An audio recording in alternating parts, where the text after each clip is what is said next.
लापता तक पहुंचे। बड़े धीर से ऑटो चला रहा था ऑटो वाला भैया।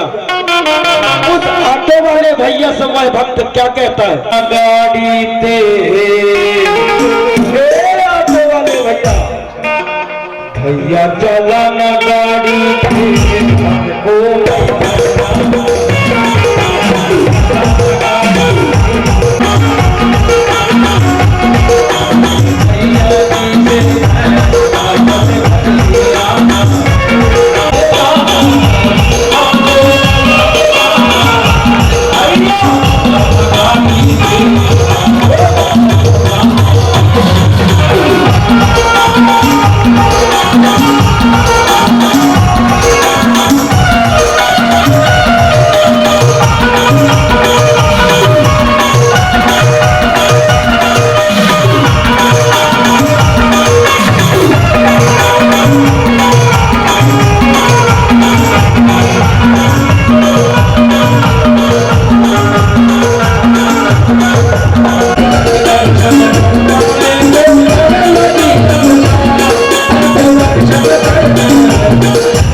आज माता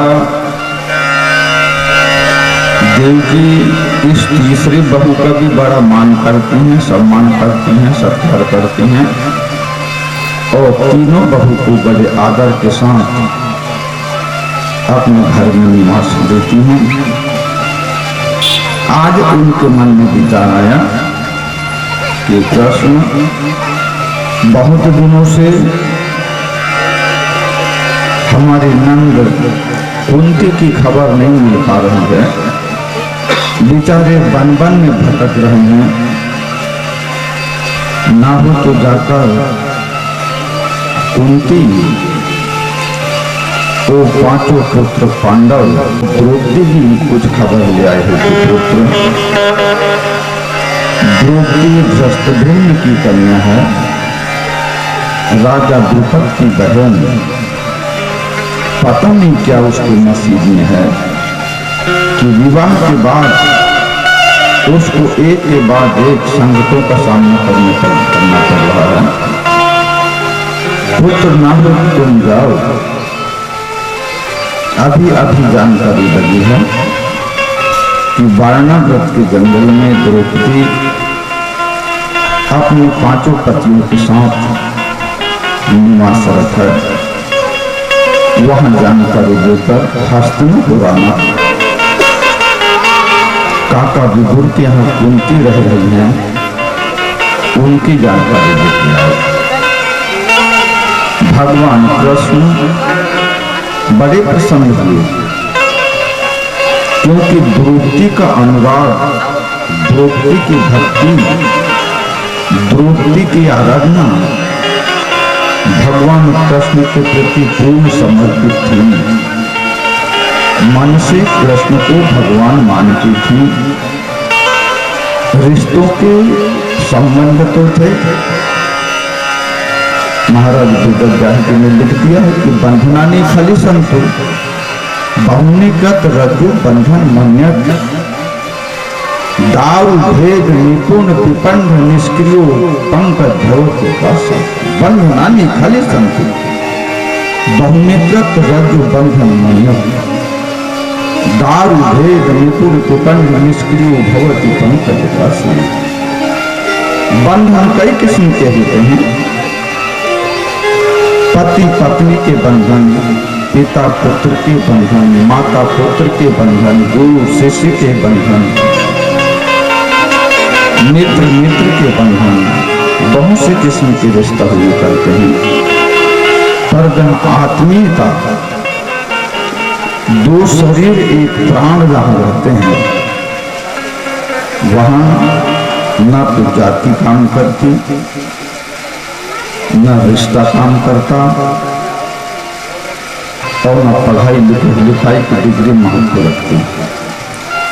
प्रेम रूपी बंधन एक अगाध बंधन होता है, जहां आत्मा से आत्मा का संबंध रहता है। भगवान कृष्ण बड़े उत्साह के साथ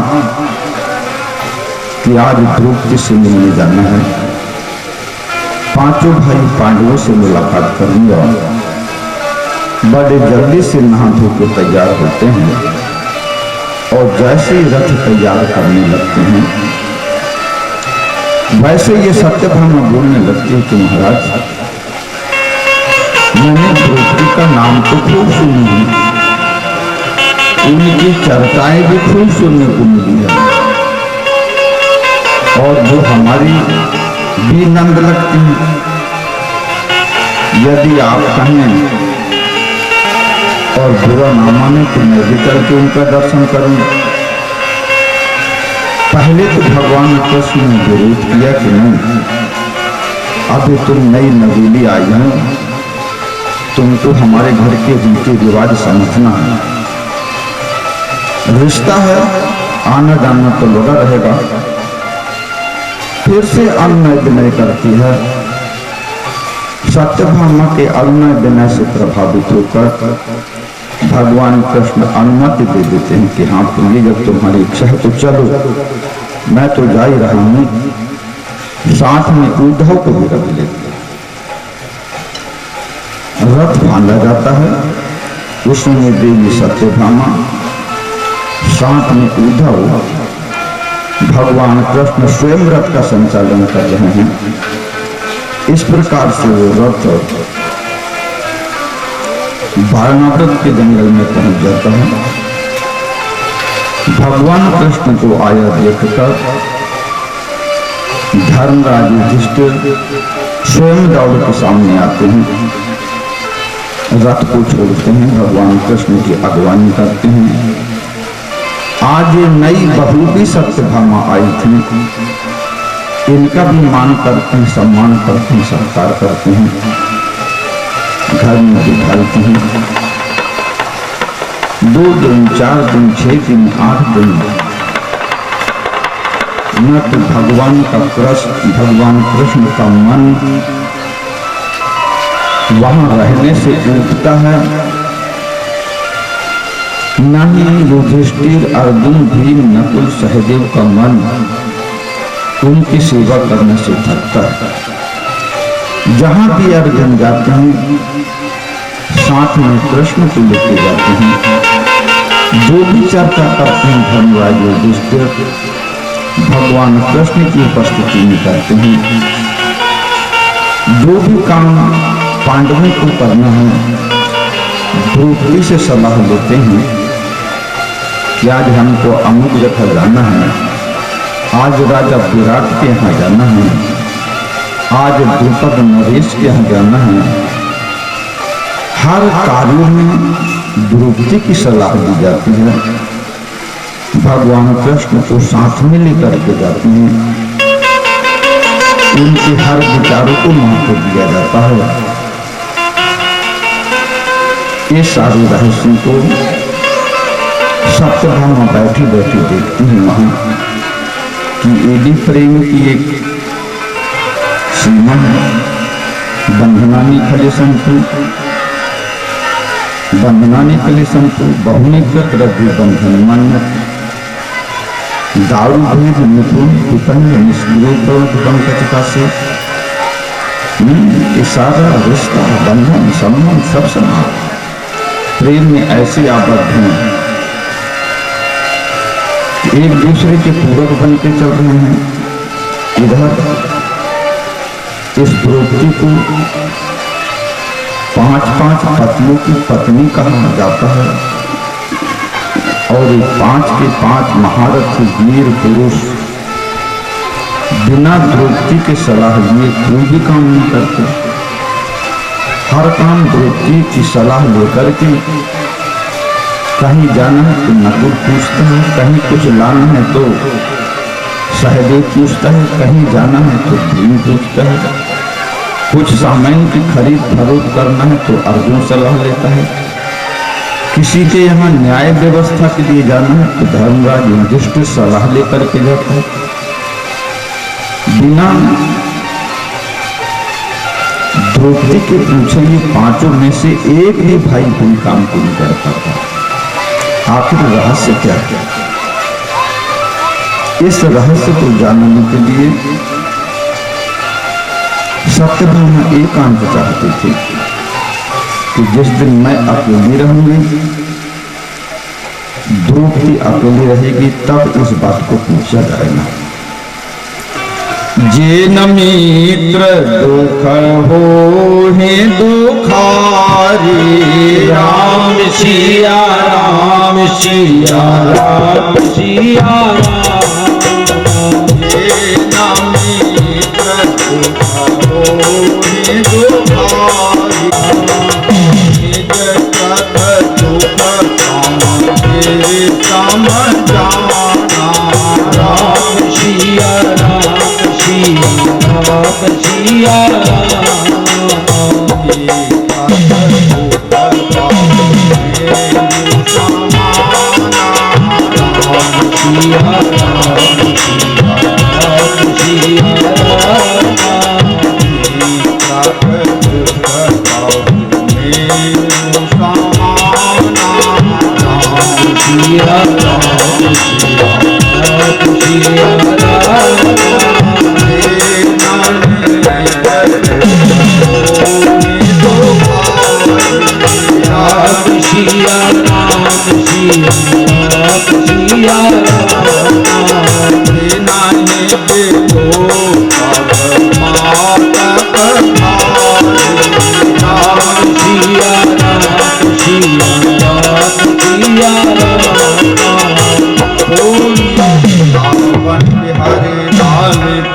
जय हो। एक दिन वो समय आ गया कि घर में कोई भी नहीं था, मात्र द्रौपदी अकेली थी और देवी सत्यभामा बैठी हुई थी। सत्यभामा पूछ बैठी कि बहन द्रौपदी, बुरा ना मानो तो एक बात पूछूं। द्रौपदी बोलती कि हाँ हाँ भाभी बताओ क्या पूछना चाहती। बोली पूछने में संकोच हो रहा है। बोले नहीं पूछो। जे न मित्र दुख होने दुखारे, दिन नहीं बिलो कद पातक धारे। मेरे तुम्हारे में प्रेम है तो प्रेम में एक रूपता होती है, और मेरी गरीबी का भेदभाव मिट जाया करता है। वहां आत्मीयता, एक दूसरे का सुख दुख, एक दूसरे का सुख दुख हो जाया करता है। भाभी बोलो बोलो क्या बोलना चाहते। बेचारी सत्यभामा बोल बैठती है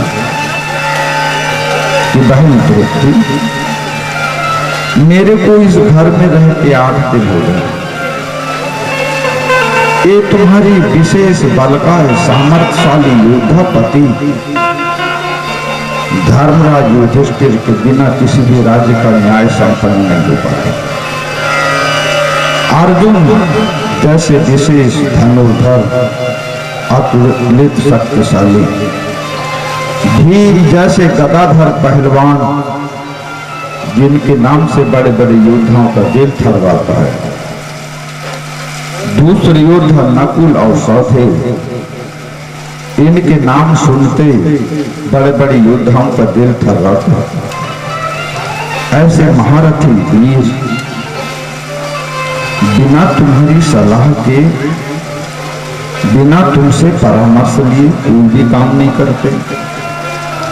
सदैव तुम्हारा मुंह ताका करते हैं,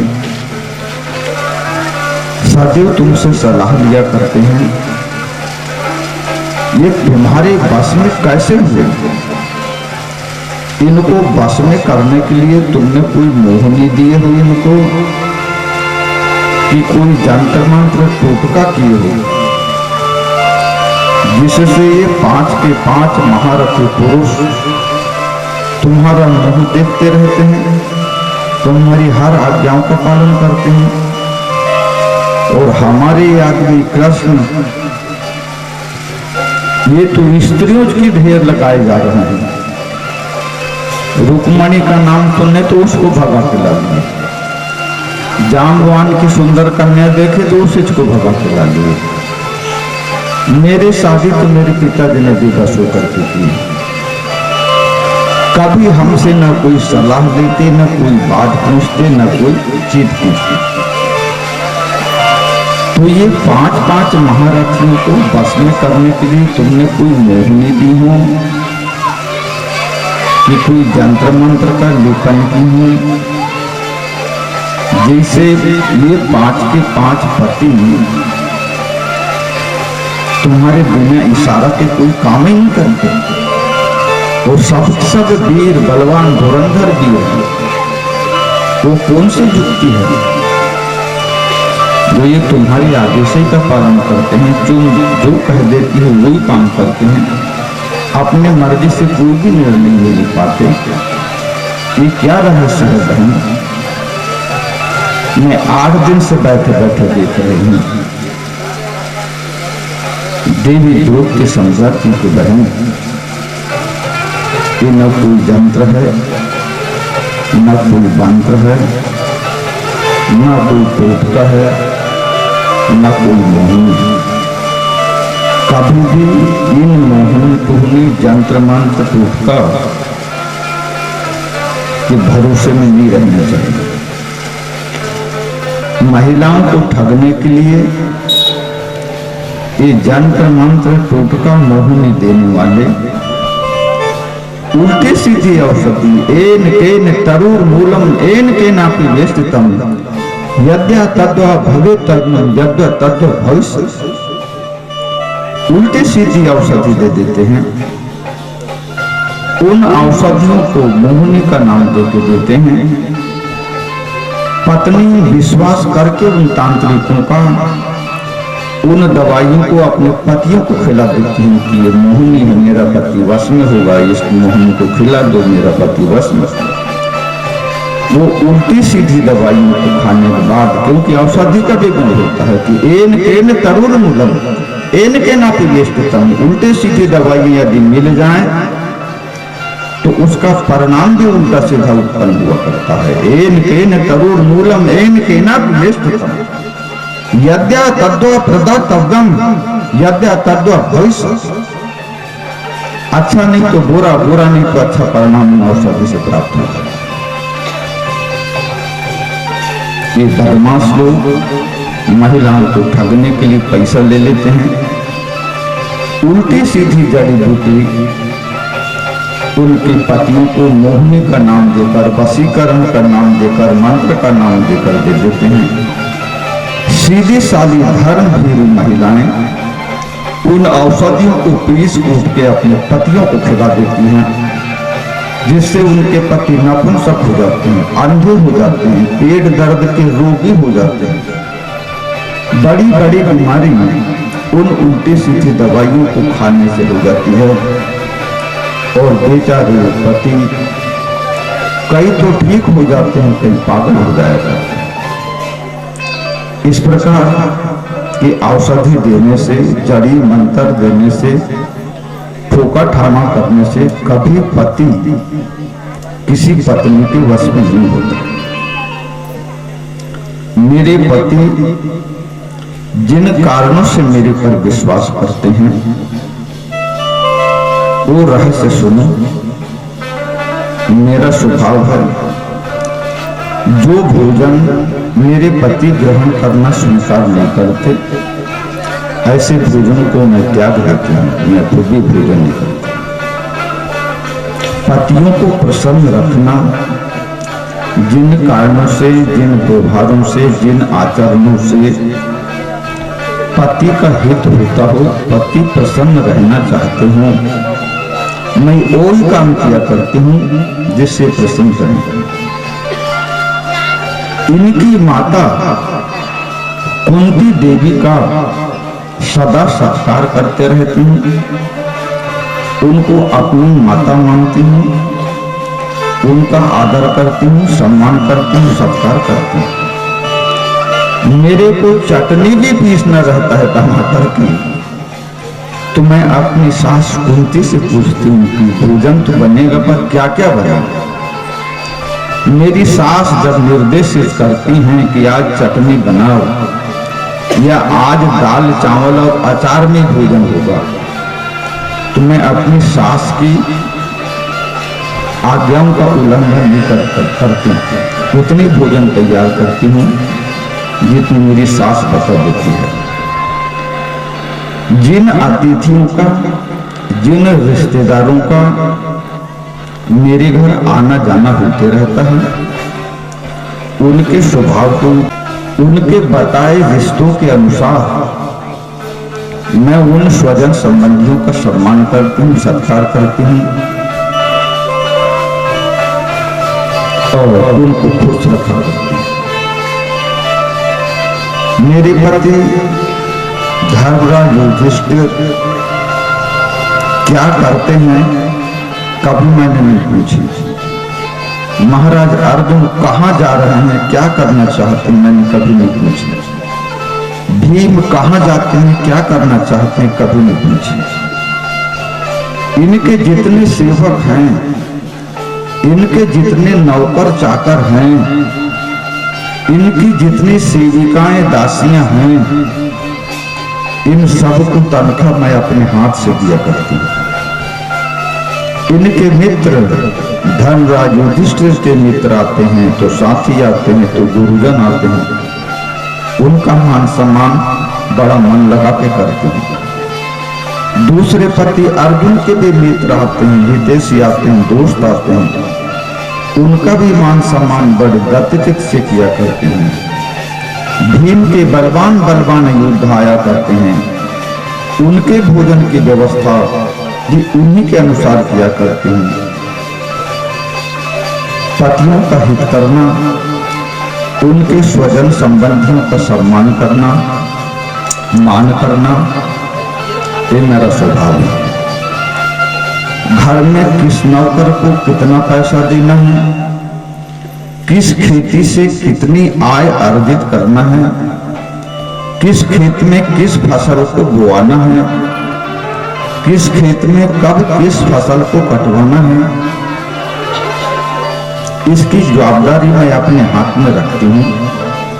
अपने पतियों को कभी विचलित नहीं करते कि तुम जाके खेत ये देखो, कि खेत में जाके पानी चलाओ, कि खेत में फसल आ गई है तो उसको कटवाओ। कभी मैं अपने पतियों को किसी काम के लिए प्रेरित नहीं करती। वो फसल कटवाना, फसल बोआना, फसल की व्यवस्थित कर रखना, नौकरों को तनख्वाह देना, उनकी व्यवस्था बनाए रखना, कब आ रहे हैं कब नहीं आ रहे हैं, इसकी सारी जानकारी मैं स्वयं रखा करती हूँ। पतियों को कभी ये निर्देशित नहीं करती कि तुम फलाने खेत में जाओ, फसल आई कि नहीं आई, उनको कभी काम नहीं बताती और उनकी हर आवश्यकता के अनुसार खेती से जो फसल आ जाती है, अन्न से जो आमदनी हो जाती है, उसके सारे रख रखाव की जानकारी मेरे पास रहती है। मेरे पति स्वतंत्र रूप से घूमते रहते हैं, स्वतंत्र रूप से खर्च करते रहते हैं। मैंने कभी उनको दखल नहीं दी।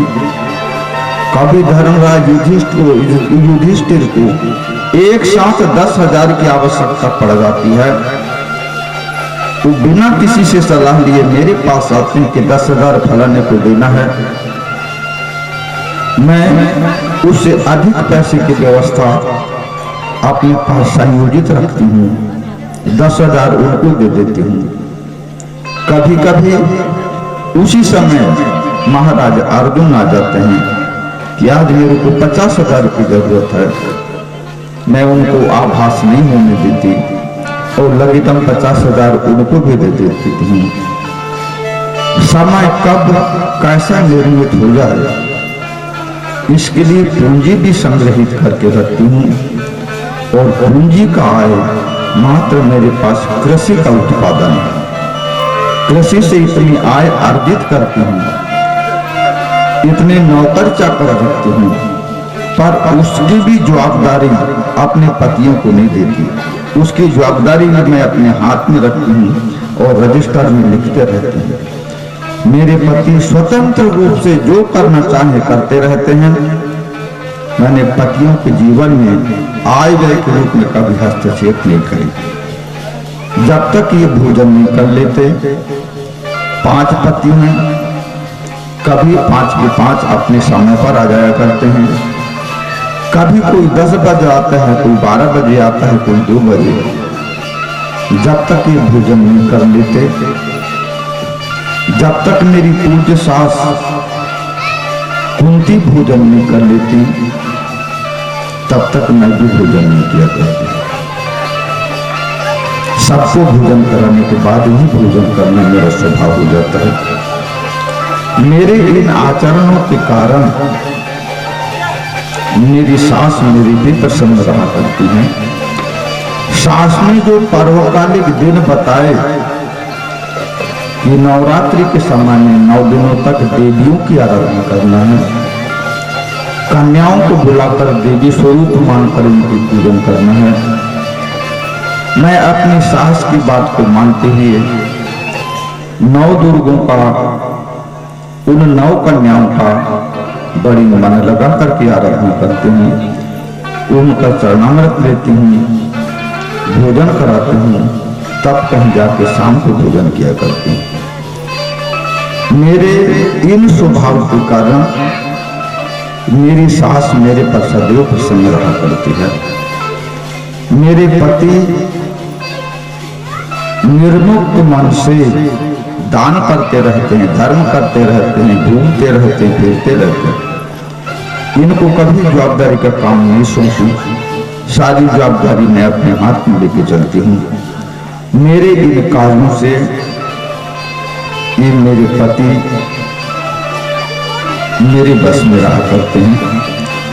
दुष्ट स्त्रियों जैसे मोहिनी टोहनी जंतर मंतर का प्रयोग मैं नहीं जानती बहन। सत्यभामा क्षमा मांगने लगती हैं कि आप बुरा न माने। मेरे को यही अंदेशा हो गया था कि 5-5 धुरंधर वीर बलवान पति आपके मुंह को तकते रहते हैं। आप जो कहते हैं वही करते हैं, जहां कहोगी वहीं जाएंगे, समय से आ जाया करते हैं, समय से उठ जाया करते हैं। ऐसा कौन सा यंत्र मंत्र का उपयोग आपने किया जिससे आपके बस में है? ये मेरे को भ्रम हो गया था बहन, इसलिए मैंने पूछा। द्रौपदी बताती हूँ कि कुछ नहीं, मेरी सत्य निष्ठा के साथ मन से की गई सेवाएं, मन से की गई आराधनाएं, मन से किया गया सत्कार ही वशीकरण का काम करता है। ये अड़ी जड़ी बूटी की विधि को मैं नहीं जानते। सत्यभामा क्षमा मांगने लगती कि बहन, मैंने जड़ी बूटी और मोहिनी का नाम लेके अपराध कर लिया। आप जैसी नारी कभी भी ये हल्की क्रियाओं को नहीं कर सकती हैं, क्षमा मांगती हैं। आओ देवी द्रौपदी की हर क्रियाकलाप को ध्यान देने लगती हैं। तिवारी जी इधर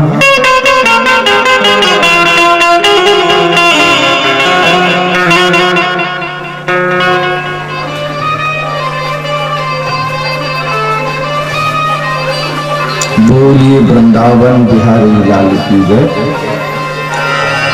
आज होता क्या है,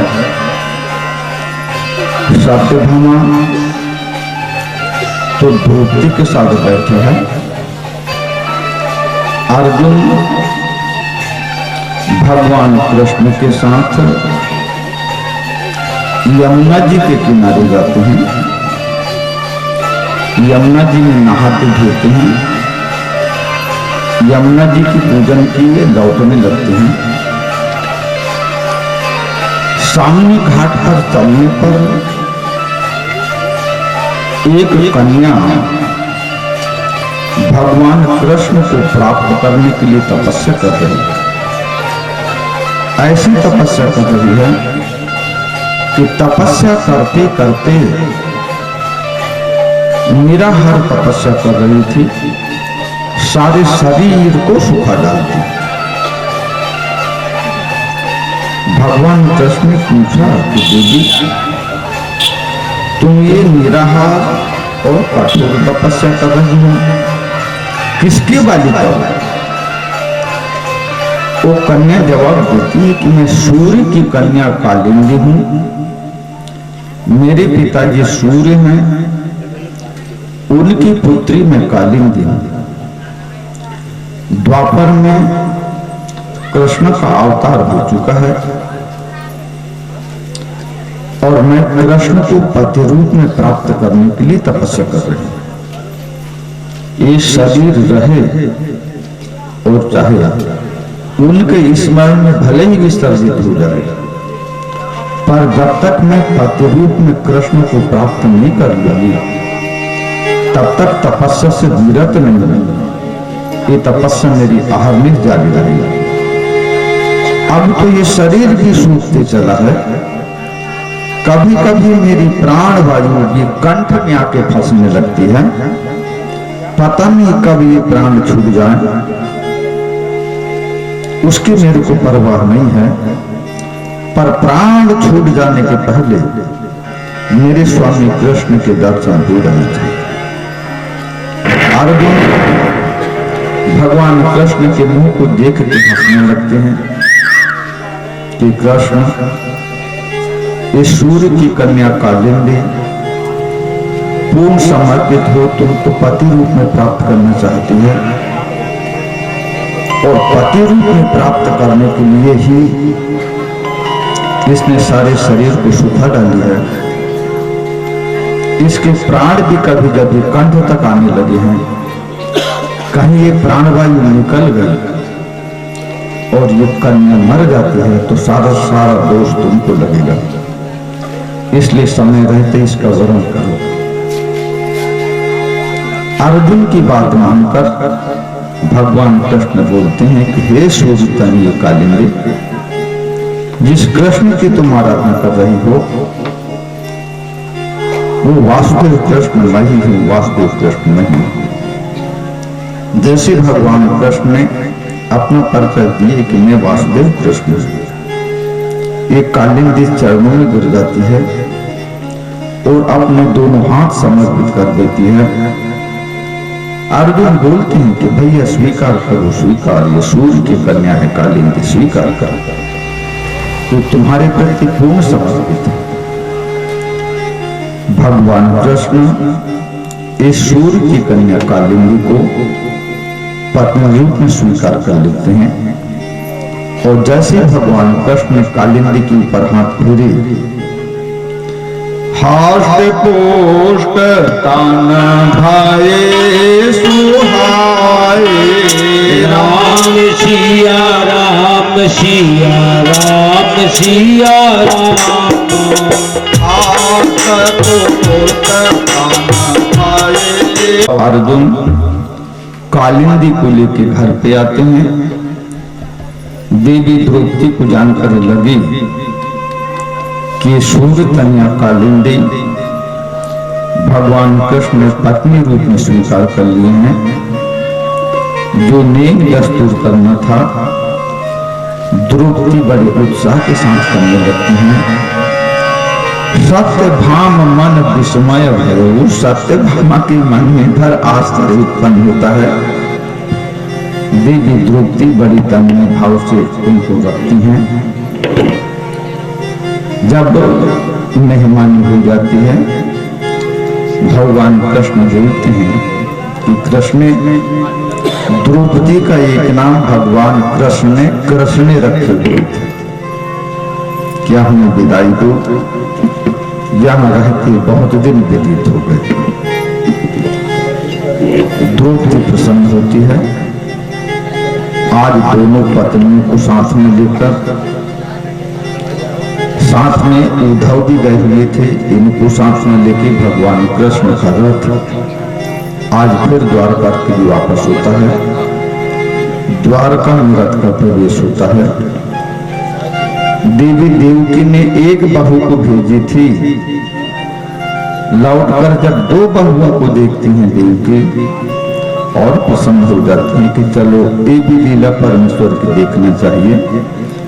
दोनों बहुओं को मान करती हैं, सम्मान करती हैं, सत्कार करती हैं और बड़े प्रेम से दिन कट रहे हैं भगवान कृष्ण के। बोली वृंदावन बिहारी लाल की जय।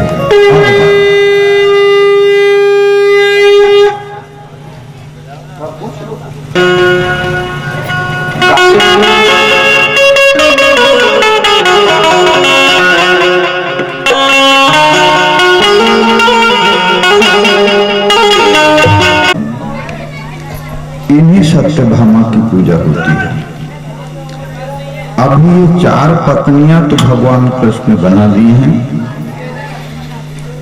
अभी जया, भद्रा, मालिनी ऐसी 4 कन्याओं से विवाह भगवान कृष्ण और करेंगे तो 8 ये रानियां हो गई हैं।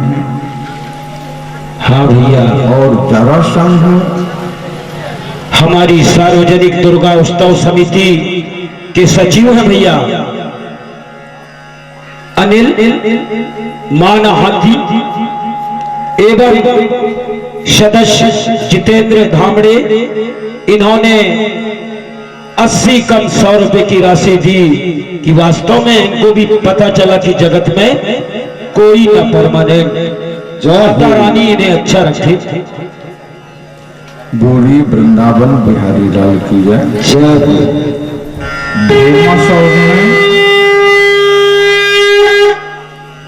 16,000 कन्याओं को जेल में बंद कर लिया था और वो 16,000 कन्याओं का बलिदान करने वाला था वो शंकर जी की पूजा में। तो जरासंध को भीम के द्वारा मरवा कर 10,000 राजाओं को बंधन मुक्त करवाए। ये जरासंध भी 10,000 राजाओं का शीश काटकर शंकर जी को चढ़ाने वाला था। तो भगवान कृष्ण ने 10,000 राजाओं को जरासंध ने जेल खाना में बंद कर दिया था। किसी भी दिन वो 10,000 राजाओं का शीश काट के शंकर जी को चढ़ाया होता। ये जानकारी भगवान कृष्ण को लगी थी। तो भगवान कृष्ण महाराज भीम को साथ में लेके जाते हैं और भीम के द्वारा जरासंध का वध करवा देते हैं। वो 10,000 राजाओं को बंधन मुक्त किया जाता है और जरासंध का जो बेटा होता है सहदेव को राजगद्दी पर बिठाकर उस राजमुकुट के द्वारा सहदेव का अभिषेक किया जाता है। वहां से चलने पर जानकारी लगी कि महाराज जी 10,000 राजा तो जरासंध ने बंद किए। इसका मित्र राजा भौमासुर ने तो 16,000 कन्याओं को बलि देने के लिए बंद कर लिया है। भगवान कृष्ण अर्जुन को साथ में लेकर जाते हैं और राजा भौमासुर को मारते हैं और वो 16,000 कन्याओं को बंधन मुक्त करवाते हैं। वो कन्याएं कृष्ण के चरणों में गिर पड़ती हैं कि महाराज यदि हम यहाँ वहां जाएंगे तो स्वतंत्र जीवन नहीं जी पाएंगे। कोई भी हमारे ऊपर उंगली उठाते रहेगा कि तुम इतने दिनों तक ब्रह्मासुर के जेल खाने में बंद रही, तुम्हारा सत्य तो सुरक्षित नहीं रहा होगा, इसलिए हमारी जिंदगी चनार की होगी, इसलिए हमको भी शरण दो। तो 16,000 कन्याओं के अनुनय विनय को सुनकर भगवान कृष्ण ने इन 16,000 कन्याओं को भी स्त्री रूप में स्वीकार किया था। एक दिन नारद जी के मन में संदेह हुआ कि गृहस्थ में एक नारी व्रत रत सब झारी, ते मन बचक्रम पति हितकारी। एक नारी का जीवन एक पति के लिए होता है, एक पति का जीवन एक नारी के लिए होता है। इससे जो अतिशयोक्ति करता है उसकी मृत्यु असमय में हो जाया करती है। इस कथा को बाद में कभी हम रुकेंगे तब बताएंगे। एक नारी व्रत रत सब झारी, ते मन बच क्रम पत हितकारी। और इन्होंने 16,108 का जंजाल पाल रखे हैं। कैसे इतने नारियों को प्रसन्न रखते होंगे। नारद जी चले जाते महल में, जाके क्या देखते हैं कि भगवान कृष्ण किसी रानी के हम किसी बच्चे को नहला रहे हैं, किसी नारी से बातचीत कर रहे हैं, किसी के कमरे में गए तो कोई बालक की कंघी कर रहे हैं, किसी को काजल लगा रहे हैं। कुछ ना कुछ करते भगवान श्री कृष्ण 16,108 रानियों के घर में मिले। 107 के सत्यभामा के घर पे नहीं मिल पाए। नारद जी वहां बैठ जाते हैं, सत्यभामा को बोलते हैं कि कृष्ण का सही में अनुराग अपनी पत्नी के प्रति तो है, पर तेरे घर में कन्हैया देखने को नहीं मिला, तेरे प्रति उनका अनुराग नहीं है। तू भर अपने आप को कृष्ण की पत्नी, कृष्ण की पत्नी मानती है। सत्यभामा बोलती कि नहीं महाराज, ऐसा नहीं है, मेरे स्वामी मेरे को पत्नी मानते हैं। हाँ, यहाँ एक नहीं 2 बार झगड़ा करवाएंगे, दोनों को बताते हैं। आज फिर सुदामा भेंट तो होगी होगी, आज सुदामा भेंट भी होगी और लठमार होगी आज भी बरसाना में होती है। ये बरसाना गोकुल और नंदगांव के ऊपर पहाड़ के ऊपर, वहां राधिका जी का मंदिर है। मथुरा, बरसाना, गोकुल के सारे लोग पहले जाया करते थे उस राधा जी के मंदिर में। अब उसका ट्रस्ट बन गया है, गवर्नमेंट से पैसा मिलता है और वह 5 दिन तक ये होली चलती है। आज भी वहां रंग से रंगाया जाता है।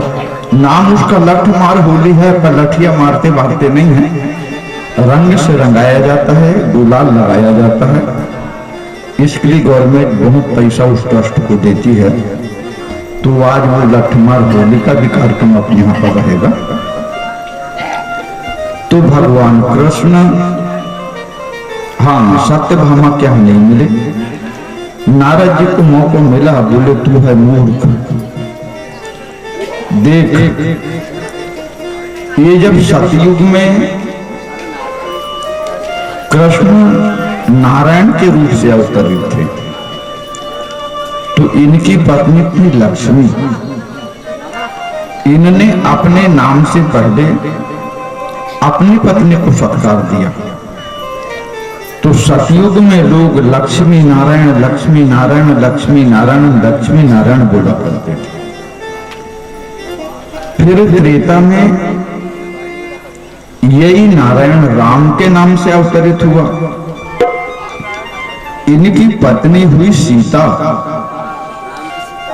तो इन्होंने अपने नाम से पहले सीता की पूजा करवाई।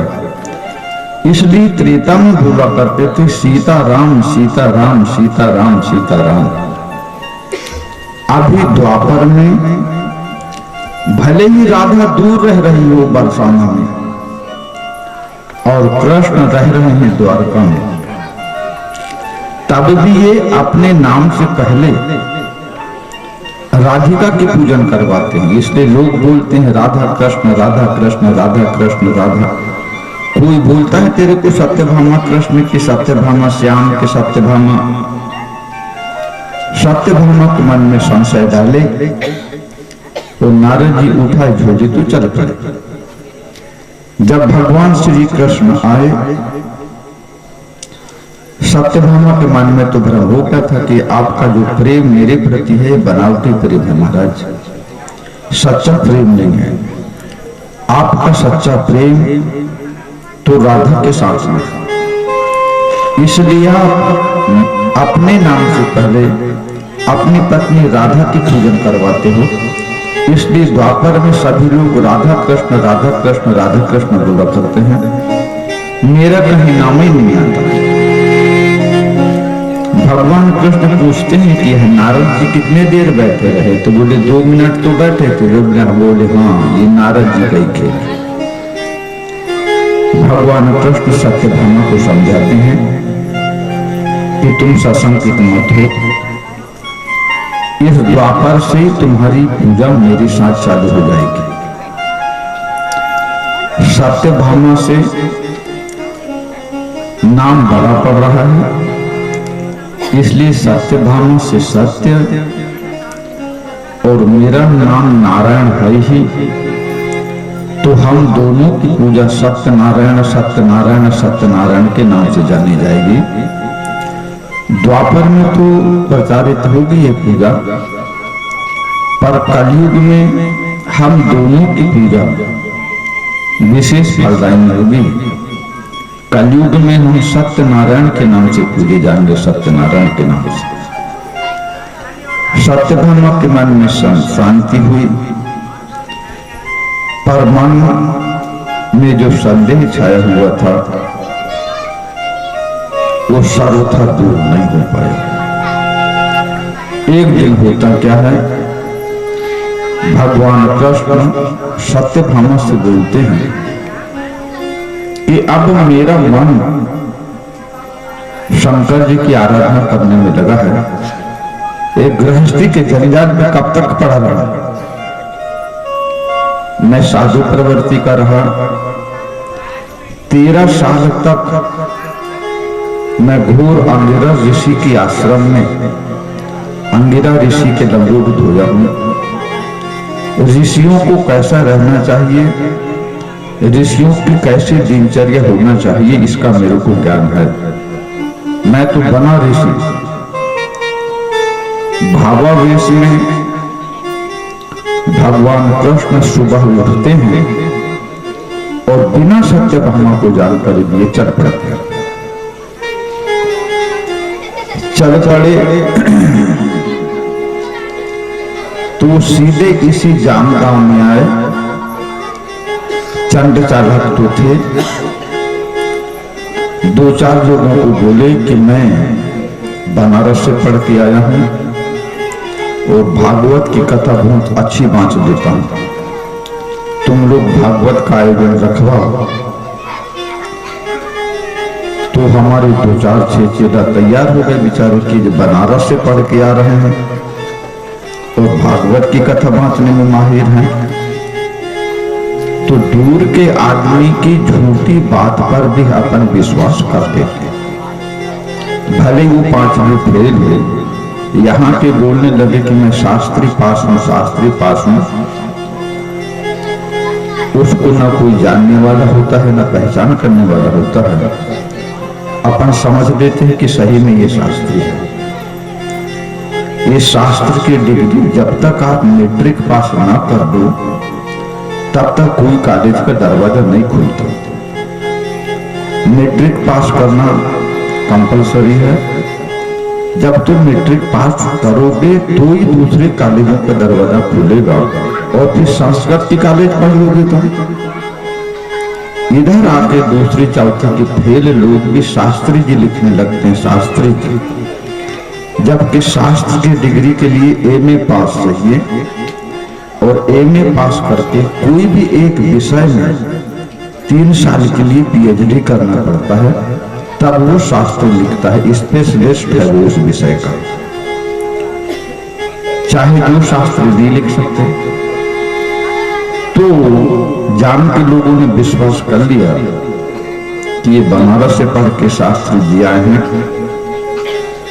और 2 पैसा लगे तो देना, नहीं लगे तो मत देना, पर भागवत सुनो।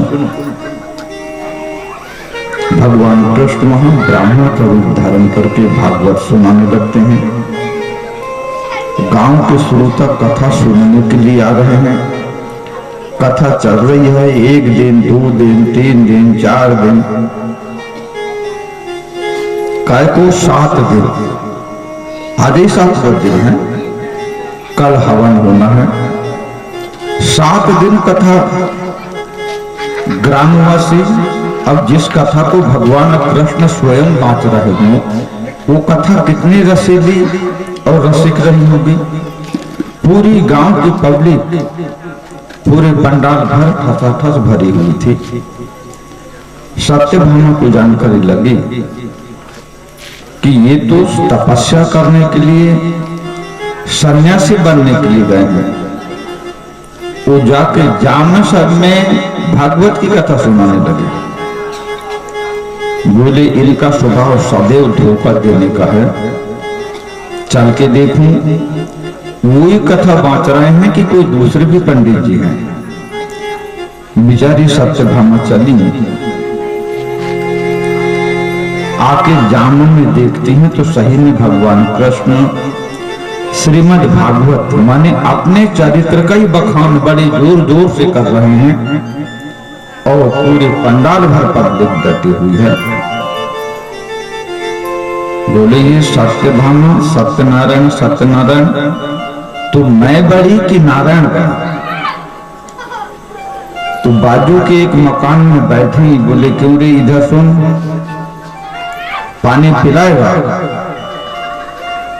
बोली जी मैं कथा सुनने के लिए जा रहा हूं। वो घर छोड़ी दूसरे घर में आई, बोले रे पानी पिलाएगा? वो सियाना आदमी दौड़ा, बोले हाँ जी। एक लोटा और गिलास में पानी लेके आता है। लोटा तो कांसे का था, गिलास स्टील की थी। वो लोटा और गिलास ली सत्यभामा ने, पानी गिलास का पी और पटक देते हैं गिलास को। बोले मूर्ख, गंदा पानी लेके आया। और जैसे गिलास को फेंकी, वो गिलास थी तो स्टील की, पर एकदम सुंदर सोना बन के चमकने लगती है गिलास। वो लोटा का था, उसको वो उठा के जो फेंकी, वो कांसे का लोटा घनघना के रोड के ऊपर, पक्की रोड तो वैसे ही जाम में है, जैसे रोड पे टकराया वो लोटा तो खनखनाने लगता है, सोना बन जाता है। वो आदमी ने जैसे सोना का लोटा वो सोना के गिलास देखा तो देखने लगता है। तब तक 2-4 लोग और दौड़े, बोले तो सोना। बोले माता जी हमारे घर में आओ, हम आपको चाय पिलाते हैं, चाय। दूसरा आदमी दौड़ा तो बोले माता जी को पहले पैर ही धोए, कांसे की बड़ी थाली लेके आओ। उसने लोटा और गिलास फेंकी तो सोने का हो गया था। पैर धुलाए तो ये कांसे की थाली भी सोने की बनेगी। उन्होंने कांसे की थाली और कांसे के लोटा घर वालों ने लाए। जैसे पैर धुलाने के लिए हुए, इस सत्यभामा जी ने वो कांसे की थाली को भी उठा के फेंकी। बोले मूर्ख, पैरों में ठंडा पानी डाल दिया, गर्म पानी डाला होता तो पैर सिके होते। मैं पैदल चल के आ रही हूँ। वो जो उठा के तकिया को फेंकी तो वो भी खनखना करके रोड में पीली हो जाती है सोने जैसे। तो लोटा का पानी छोड़ रही थी बेचारी, वो बाई उसके हाथ से छुड़ाए लोटा तो उसको भी फेंक ली, वो भी खनखनाने लगता है तो सोने का हो गया। वहां की ये घटना 2-4-10 लोग देख रहे थे। सब जाकर के दौड़ के देखते हैं तो यहाँ भी सो नहीं सोना। तब तक जहाँ कथा हो रही है, इसके सामने वाले आदमी की दुकान में कुछ लोग खड़े थे। उनने देखा कि ये माता राम दो जगह बैठी, तो सोना की कांसा, सोने की थाली, सोने का लोटा फेंक दी। ये भी दौड़ा घर में, बोले माता जी यहाँ बैठो, यहाँ बैठो। घर में बिठा लेता है, थाली लेके आता है पैर धुलाने के लिए, लोटा कहां से का लेके आता है पानी पैर धोने के लिए। जैसे ही पैरों में पानी छोड़ने लगती हो बाई, तो छोड़ा के लोटा पटक देती हो। देवी बोली मूर्ख, फिर पैरों को ठंडा किया। गर्म पानी से सेका होता तो कम से कम राहत मिली होती। उठा के थाली को उसको भी फेंका, फेंकी, वो थाली भी सोने की हो जाती है। तब तो कथा के जितने आयोजक यहाँ बैठे थे ये भी चले, बोले माता जी हमारे घर चलो, हमारे घर चलो, हमारे घर। तो माता जी बोलती है मैं सबके घर जाऊंगी और इस स्टेज में बैठ के कथा सुनाऊंगी, तो सबके घरों में 10-10 तोला सोना हो जाएगा बिना कहे। मैं उस विद्या को जानती हूँ, पर इस बुढ़ा को भगाओ यहाँ से। पूरे गांव वाले दौड़े, बोले गुरुजी पुराण ना भी रहने दो, दोबारा सुना देना। अभी जो माता जी आई हैं उनके पुराण सुन लेते हैं, होमन दोबारा आओगे तो कर देना, अभी इस होमन को रहने दो। पब्लिक पूरी लौट के आती है, बोले गुरुजी ये कथा वथा बाद में करना, कथा तो हो गई 7 दिन की, होमन बकाया है तो ये 4 दिन बाद कर लेना। अब ये कथा 7 दिन ये माता जी सुनाएंगी। माता जी सारी समाज सत्यभामा को उठा के लाती है, स्टेज पे बिठाती हैं। भगवान कृष्ण का सारा समाज ही ने अपमान कर दिया था कि कथा मत सुनाओ, क्योंकि तुम्हारी कथा सुनाने से मात्र ज्ञान की प्राप्ति होती है, और इनके कथा सुनाने से क्या, इनकी थोड़ी सी सेवा करने से सोना चांदी की बरसात होती है। तो पहले हमको सोना चांदी मिल जाने दो, जब पैसा हो जाएगा तब तो हम कथा सुन ही देंगे। भगवान कृष्ण नीचे सिर करके चले। सत्यभामा ने सोची कि यहाँ पति का खुला अपमान है, ये धोखा दे के आए थे, इनको सबक सिखाना, शिक्षा देना मेरा कर्तव्य था।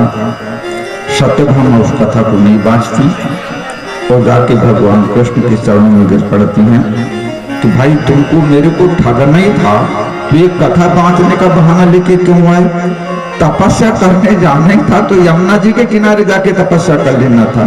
सन्यासी बनने की इच्छा थी तो सन्यास बनकर के भी तो घर में तपस्या की जाती थी ना। मेरे को इस प्रकार छलने की क्या जरूरत थी आपको, जो बाहर जाकर के मेरे आड़े में सत्यनारायण की कथा करने, भागवत की कथा करने बैठ गए।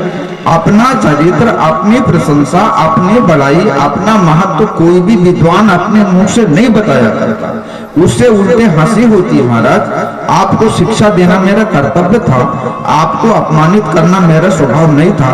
जो अपराध मेरे से बन गया उसके लिए क्षमा करो। क्षमा नाथ अपराध हमारे, राम सिया राम सिया राम सिया क्षमा नाथ अपराध हमारे, राम सिया राम सिया राम सिया राम। तू प्रकार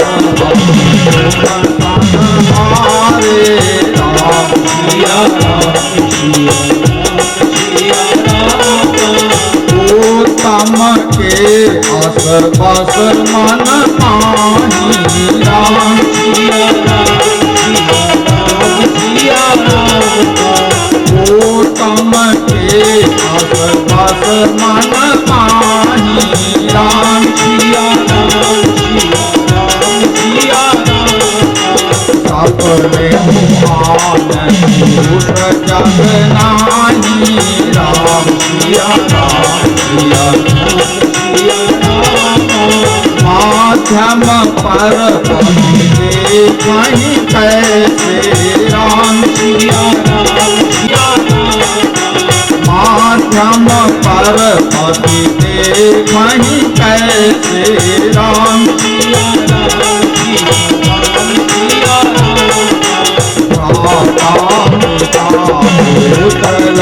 जैसे राम सिया राम सिया राम सिया राम माता पिता पुत्र लघु जैसे राम सिया राम सिया राम सिया राम।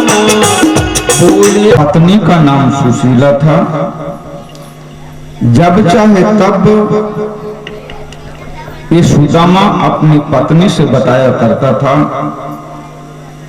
कि जो श्री कृष्ण के विषय में तुम चर्चा सुन रही हो ना कि 16,108 औरतें बना डाला, ये तो मेरा दोस्त रहा है